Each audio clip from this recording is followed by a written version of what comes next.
Hi friends, welcome to cinema explainer. ഇന്ന് നമ്മൾ നോക്കുന്നത് കോസ്മിക് സെക്സ് എന്ന് പറയുന്ന ഒരു ബംഗാളി മൂവിയാണ്. അപ്പോൾ ഈ ത്രില്ലിംഗ് മൂവിന്റെ കഥ പൂർണ്ണമായിട്ട് മനസ്സിലാക്കണമെങ്കിൽ ഈ വീഡിയോ സ്കിപ്പാക്കാതെ കാണാൻ ശ്രമിക്കുക. നമുക്ക് നേരെ സ്റ്റോറിയിലേക്ക് പോവാം. മൂവിയുടെ സ്റ്റാർട്ടിങ്ങിൽ കൃപ എന്ന് പറയുന്ന ഒരു കുട്ടീന്റെ അമ്മ പാട്ടും കേട്ടുകൊണ്ട് നിലത്ത് അങ്ങനെ കിടക്കുവാണ്. ഈ സമയം കൃപ എന്ന് പറയുന്ന കുട്ടിയാണെങ്കിൽ ഒരു ടോയ് കാർ എടുത്ത് അമ്മയുടെ ശരീരത്തിൽ കൂടി ഇങ്ങനെ ഓടിക്കുന്നു. കൃപ അടങ്ങിയിരിക്കുക ഇങ്ങനെ ഈ സമയം കുട്ടീനോട് അമ്മ പറയുന്നു. ഈ സമയത്ത് ആ സീനോടെ കട്ടായി. അവിടുന്ന് ഒരു കുറെ വർഷങ്ങൾക്ക് ശേഷം കൃപ എന്ന് പറയുന്ന ആ കുട്ടീനെ കാണിക്കുന്നു. അവനിപ്പോ വളർന്നു വലുതായിട്ടുണ്ട്. എന്നാൽ ഇപ്പൊ പ്രസന്റ്ലി അവന്റെ കൂടെ അവന്റെ അമ്മയില്ല. അവന്റെ അമ്മ കുറച്ച് വർഷങ്ങൾക്ക് മുമ്പ് മരിച്ചുപോയി. അമ്മേനെ ആലോചിച്ച് അവൻ ഒരുപാട് ഫീൽ ആവുന്നു. ഈ സമയത്ത് കൃപേന്റെ അമ്മ മരിച്ചതിന് ശേഷം കൃപേന്റെ അച്ഛനാണെങ്കിൽ സാറ എന്ന് പറയുന്ന മറ്റൊരു ലേഡീനെ കല്യാണം കഴിച്ച് അവരെ കൂട്ടിക്കൊണ്ടുവന്നു വീട്ടിലേക്ക്. എന്നാൽ അവരുമായിട്ടൊന്നും നമ്മുടെ നായകനാണെങ്കിൽ അഡ്ജസ്റ്റ് ആവാൻ കഴിയുന്നുണ്ടായിരുന്നില്ല. അവന്റെ മനസ്സിലും അവന്റെ ഓർമ്മകളിലെല്ലാം അവന്റെ അമ്മ മാത്രമാണ്. ഈ ഒരു കാരണം കൊണ്ട് തന്നെ അമ്മേന്റെ വിരാമത്തിൽ ഒരുപാട് വേദനിക്കുന്ന നമ്മുടെ നായകൻ അവരെ അടക്കം ചെയ്ത സ്ഥലത്തൊക്കെ, അതായത് ആ ശ്മശാനത്തിലൊക്കെ ആയിരുന്നു കൂടുതൽ ടൈം സ്പെൻഡ് ചെയ്തുകൊണ്ടിരുന്നത്. ഈ കാര്യങ്ങൾ അറിയുന്ന സമയത്ത് സാറ എന്ന് പറയുന്ന അവന്റെ സെക്കൻഡ് മദർ അവന്റെ അച്ഛനോട് പറയുന്നുണ്ട് അവന്റെ ഈ ഡിപ്രഷൻ കൊണ്ടാണ് അവൻ ഇങ്ങനെ എല്ലാം പെരുമാറുന്നത്. സോ നിങ്ങൾ അവനോടൊപ്പം കുറച്ച് ടൈം ഒക്കെ സ്പെൻഡ് ചെയ്യുവാണെങ്കിൽ അവൻ മൊത്തത്തിലൊന്ന് സെറ്റ് ആയിക്കോളൂന്ന്. എന്നാൽ ഈ സമയം അവന്റെ അച്ഛൻ പറയുന്നു അവന്റെ അമ്മ മരിച്ചതിന് ശേഷം അവൻ എന്നോട് ഭയങ്കര ദേഷ്യത്തിലൊക്കെയാണ് പെരുമാറുകയും സംസാരിക്കുകയൊക്കെ ചെയ്യുന്നത്. അതായത് അവന്റെ അമ്മേന്റെ മരണത്തിന് കാരണം ഞാനായതുപോലെ ആ ഒരു രീതിക്കൊക്കെയാണ് അവൻ എന്നെ ട്രീറ്റ് ചെയ്യുന്നത്. എന്തോ അതേപോലെ ഒരു ദേഷ്യം അവന്റെ മനസ്സിലുള്ളത് പോലെ എനിക്ക് ഫീൽ ചെയ്യുന്നു. ഈ സമയം ഇതെല്ലാം കേൾക്കുന്നത് സാറ അതൊക്കെ നിങ്ങളുടെ തോന്നലാണ്, നിങ്ങൾ അങ്ങനെയൊന്നും വിചാരിക്കേണ്ടെന്നൊക്കെ പറഞ്ഞ് അദ്ദേഹത്തിനെ ആശ്വസിപ്പിക്കുന്നു, അദ്ദേഹത്തിനെ സമാധാനിപ്പിക്കുന്നു. കുറച്ചേരം കഴിഞ്ഞ് സാറയാണെങ്കിൽ ഹാളിൽ വന്ന് ഇങ്ങനെ ഇരിക്കുന്ന സമയത്ത് നമ്മുടെ നായകനാണെങ്കിൽ അവിടെ നിന്ന് ഇറങ്ങി എങ്ങോട്ടോ പുറത്തേക്ക് പോകുന്നത് സാറ കാണുന്നു. അങ്ങനെ ഇപ്പൊ സാറ അവനോട് നീ എവിടെയൊക്കെ പോവാ മോനെ ഈ സമയത്തൊന്നും ചോദിക്കുന്നു. എങ്ങോട്ടും പോവല്ല, ഞാൻ ജസ്റ്റ് നിങ്ങളിവിടെ പാട്ട് വെച്ചിരിക്കുന്നത് കേട്ടിട്ട് ഇങ്ങോട്ട് ഇറങ്ങി വന്നതാണെന്ന് അവൻ പറയുന്നു.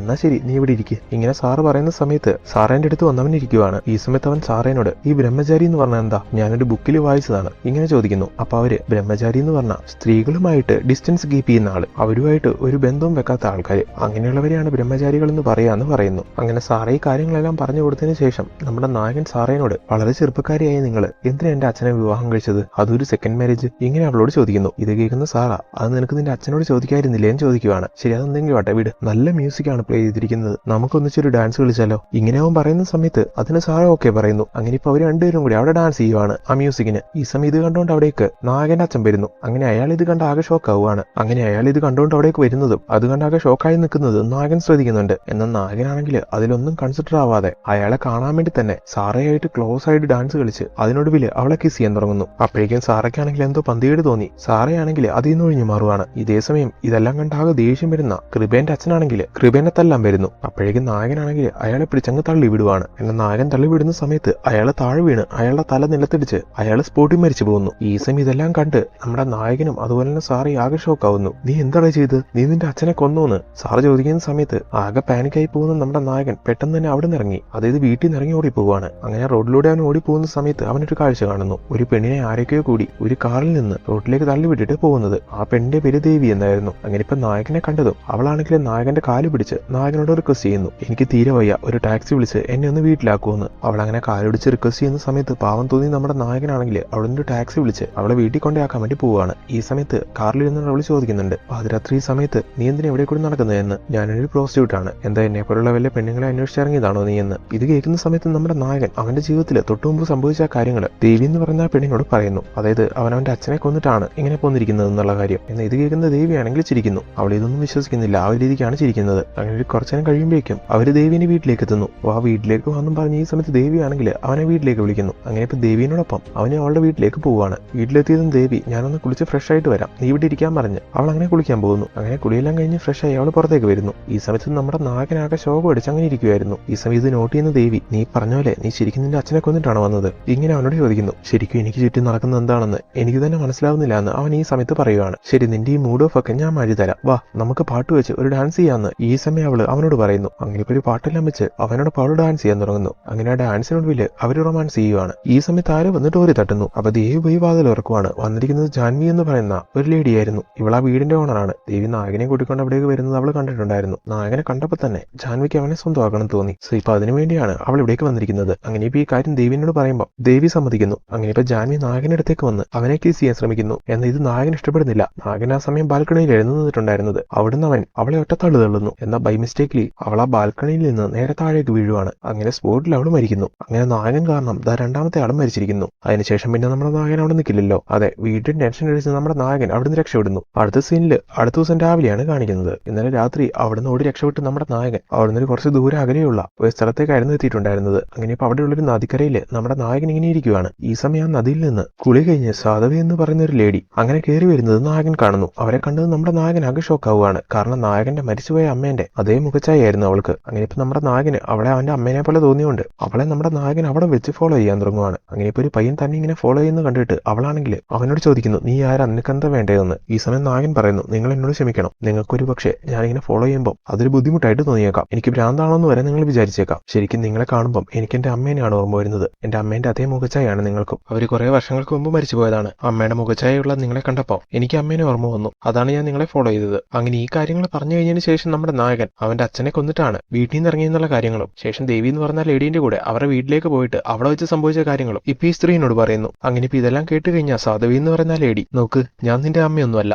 ഞാനൊരു സന്യാസിനിയാണ്. സോ ഞാൻ പറഞ്ഞു വരുന്നത് നീ എത്രയും വേഗം ഇവിടുന്ന് പോകണം. ഇങ്ങനെ അവർ പറയുന്ന അതേ സമയം തന്നെ നമ്മുടെ നായകനാണെങ്കിൽ അവിടെ മയങ്ങി വീഴുന്നു. ഇത് കണ്ട് അവർ പെട്ടെന്ന് തന്നെ നമ്മുടെ നായകനെ കുറിച്ച് കുടിക്കാൻ വെള്ളമൊക്കെ കൊടുക്കുന്നു. എന്നിട്ട് അവൾ അവനെ താങ്ങി പിടിച്ച് അവിടെയുള്ള മുറി കൊണ്ട് കിടത്തുവാണ്. അടുത്ത സീനിൽ കാണിക്കുന്നത് ഈ സാധുവിന്റെ ഫ്ലാഷ് ബാക്ക് ആണ്. ചെറുപ്പം മുതലേ അവൾ വളർന്നു വന്നതെല്ലാം ഒരാശ്രമത്തിൽ നിന്നുകൊണ്ടായിരുന്നു. സാധുവിക്ക് ഏകദേശം 8 വയസ്സുള്ള സമയത്ത് അവൾക്കുള്ള പാരന്റ്സിനെ നഷ്ടമായതാണ്. ആ സമയം മുതൽ ഈ ആശ്രമത്തിലായിരുന്നു അവള്. ആ ആശ്രമം നടത്തിക്കൊണ്ടിരുന്നത് ഒരു ബാവയായിരുന്നു. അവൾക്ക് കല്യാണപ്രായത്തുന്ന സമയത്ത് അവളെ കൊണ്ടൊരു കല്യാണം കഴിപ്പിക്കാൻ വേണ്ടി അയാൾ ഒരുപാട് ശ്രമിച്ചതാണ്. എന്നാൽ അവളെ ചെറുപ്പം മുതൽ അവൾ അവിടെയാണ് ജനിച്ചു വളർന്നതെന്ന് പറയുന്നുണ്ടായിരുന്നല്ലോ. അതുകൊണ്ട് തന്നെ അവിടെ വിട്ടു പോകാൻ അവൾക്ക് മനസ്സിലായിരുന്നു. അതുകൊണ്ട് തന്നെ ബാബേനെയും ഈ ആശ്രമത്തിനെയും വിട്ടിട്ട് എനിക്ക് ഇവിടുന്ന് പോകാൻ കഴിയില്ല എന്ന് അവൾ ആ സമയം അദ്ദേഹത്തിനോട് പറയുകയുണ്ടായി. ആ സമയത്ത് ബാബു പറയുന്നു, നോക്ക്, എനിക്ക് പ്രായമായതാണ്, എപ്പോഴാണ് ഞാൻ മരിച്ചു പോവാന്ന് പറയാൻ കഴിയില്ല. ഞാൻ മരിച്ചു കഴിഞ്ഞാൽ പിന്നെ നീ ഇവിടെ ഒറ്റയ്ക്കാവും. ബാബ ഇല്ലാതാവുന്ന ആ സമയത്ത് ഞാനും ഈ ഭൂമിയിൽ നിന്ന് ഇല്ലാതാവും. ഇങ്ങനെയാണ് ആ സമയം അവൾ അതിന് മറുപടി കൊടുക്കുന്നത്. ബാബയാണ് അവൾക്ക് എല്ലാം അറിയുന്ന സമയത്ത് അയാൾ അവളുമായിട്ട് കൂടുതൽ എടുക്കുന്നു. അങ്ങനെ അവരുടെ ഇടയിൽ ഒരു റിലേഷൻ ഉണ്ടാവുന്നു. അതിനൊടുവിൽ അവർ തമ്മിൽ ഇന്റിമേറ്റ് ആവുകയും ചെയ്യുവാണ്. ശേഷം അവള് അദ്ദേഹത്തിനോടൊപ്പം അവിടെ അങ്ങനെ ആശ്രമത്തിൽ ജീവിച്ചു വരുമായിരുന്നു. അങ്ങനെ ഇരിക്കുന്ന സമയത്താണ് നാട്ടിലുള്ള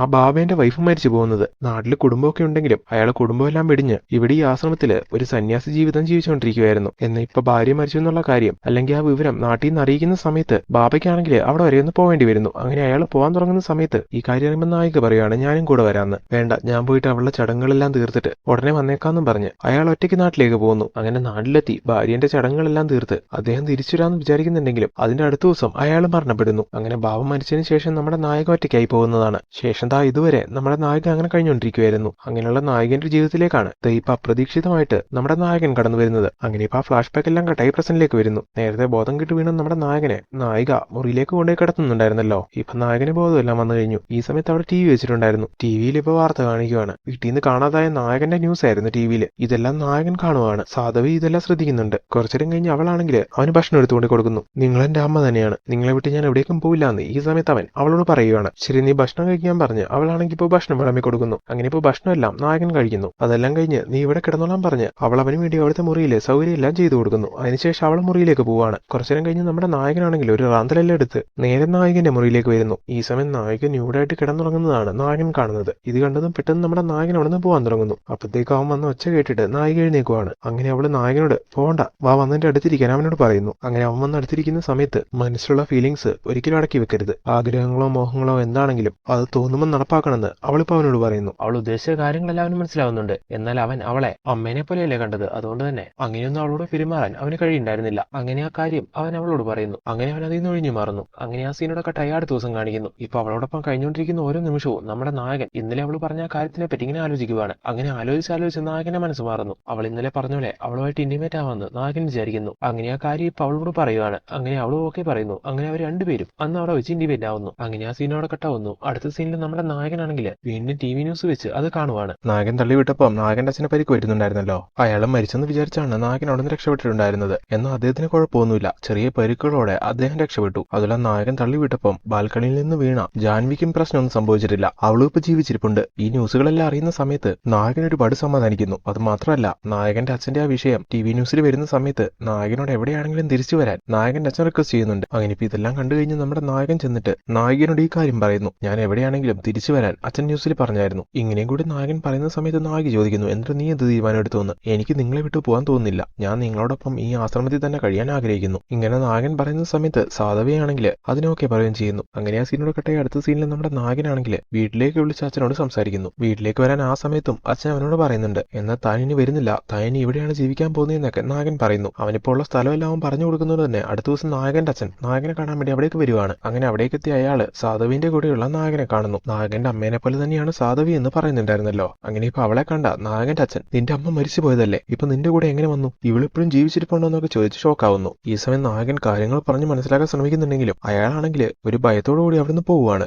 അങ്ങനെ ആ സീനോട് കട്ടായി അടുത്ത ദിവസം ജാൻവി എന്ന് പറയുന്ന ലേഡി ആണെങ്കിൽ അവളുടെ കുറച്ച് ആൾക്കാരെയും കൂട്ടിക്കൊണ്ട് നായകനെ കാണാൻ വേണ്ടി ഇവിടേക്ക് വരുന്നു. അന്ന് എനിക്ക് നിന്നോട് ആത്മാർത്ഥമായിട്ട് ഒരു പ്രണയം തോന്നി, അതുകൊണ്ടാണ് അന്ന് ഞാൻ നിന്നോട് അങ്ങനെ പെരുമാറിയത്. അതിന് നീ എന്നെ ബാൽക്കണിയിൽ നിന്ന് താഴേക്ക് തള്ളിവിട്ടു. ഭാഗ്യം കൊണ്ട് എനിക്കൊന്നും സംഭവിച്ചില്ല. എനിക്ക് നിന്നോട് ഇപ്പൊ ദേഷ്യമൊന്നുമില്ല. പക്ഷെ ഒരു കാര്യം, എനിക്ക് നിന്നെ വേണം, നീ എന്റെ കൂടെ വരണം. ഇങ്ങനെ അവൾ പറയുന്ന സമയത്ത് എനിക്ക് ഈ സാധുവിന്റെ കൂടെ കഴിയാനാണ് ആഗ്രഹം. സോ ഞാൻ ഇവിടെ വിട്ട് വരില്ല എന്ന് നായകൻ ജാൻവിനോട് പറയുന്നു. ഈ സമയം ജാൻവി അവളുടെ ആൾക്കാരും അതിന് സമ്മതിക്കുന്നില്ല. അങ്ങനെ ഒരു പ്രശ്നം ഉണ്ടാക്കാൻ തുടങ്ങുന്ന സമയത്ത് നായകനെയും കൂട്ടിക്കൊണ്ട് ദൂരെ എവിടെയും പോയി സമാധാനമായിട്ട് താമസിക്കാമെന്ന് നായകൻ വിചാരിക്കുന്നു. അങ്ങനെ അവളെയും കൂട്ടിക്കൊണ്ട് നായകൻ അവിടെ നിന്ന് പോകാൻ തുടങ്ങുവാണ്. ഈ സമയം ജാൻവി ആൾക്കാരും പുറകെ വന്ന് പ്രശ്നം ഉണ്ടാകുന്നു. അപ്പൊ സാധവി അവരോട് ചോദിക്കുന്നുണ്ട്, നിങ്ങൾക്കൊക്കെ എന്താ വേണ്ടത്, ഇവൻ എന്റെ കൂടെ താമസിക്കാനാണ് ആഗ്രഹം എന്ന് പറഞ്ഞില്ലേ, അപ്പൊ ഞങ്ങളെ വെറുതെ വിട്ടുകൂടെയെന്ന്. ഇല്ല, എനിക്ക് അവനെ സ്വന്തമാക്കി തീരൂ. ഇങ്ങനെയും പറഞ്ഞ് ജാൻവി പ്രശ്നം ഉണ്ടാക്കുന്ന സമയത്ത് ദേഷ്യം വന്ന് നമ്മുടെ നായകനാണെങ്കിൽ ഒരു വലിയ വടിയെടുത്ത് ജാൻവിനെ അടിക്കാൻ തുടങ്ങുന്നു. ഈ സമയം കൂടെയുള്ള ആൾക്കാര് ദേഷ്യം കൊണ്ട് നായകനെ ഒരു കത്തി എടുത്ത് കുത്താൻ വരുവാണ്. അപ്പത്തേക്ക് സാധവി ആണെങ്കിൽ അത് തടയാൻ ശ്രമിക്കുമ്പോൾ അവൾക്ക് ആ കത്തി കുത്തേക്കുന്നു. അങ്ങനെ സാധവി അവിടെ മരിക്കുവാണ്. അങ്ങനെ സാധവി മരിക്കുമ്പോൾ നായകൻ ഒരുപാട് സങ്കടപ്പെടുന്നു. ഇങ്ങനെ അബദ്ധം സംഭവിച്ചുകൊണ്ട് തന്നെ ജാൻവി അവരുടെ ആൾക്കാരും അവിടുന്ന് രക്ഷപ്പെടുകയും ചെയ്യുവാണ്. അതിനുശേഷം നമ്മുടെ നായകൻ കരഞ്ഞുകൊണ്ട് സാധവിന്റെ ഡെഡ് ബോഡി ആയിട്ട് ദൂരെ എങ്ങോട്ടോ പോകുന്നതായിട്ട് കാണിച്ചുകൊണ്ട് അങ്ങനെ ആ സീനോടെ കട്ടാക്കുന്നു. അങ്ങനെയാണ് ഈ മൂവി വൈൻഡപ്പ് ചെയ്യുന്നത്. അപ്പൊ എങ്ങനെയുണ്ടായിരുന്നു ഈ മൂവി? നിങ്ങൾക്ക് എല്ലാവർക്കും ഈ മൂവി ഇഷ്ടമായോ? ഈ മൂവി നിങ്ങൾക്ക് എല്ലാവർക്കും ഇഷ്ടമായിട്ടുണ്ടെങ്കിൽ തീർച്ചയായിട്ടും ഞങ്ങളുടെ ചാനൽ സബ്സ്ക്രൈബ് ചെയ്ത് ഞങ്ങളെ സപ്പോർട്ട് ചെയ്ത് കൂടെ നിൽക്കണം. അപ്പൊ അടുത്ത മൂവി ആയിട്ട് കാണാം. Thank you so much for watching this video.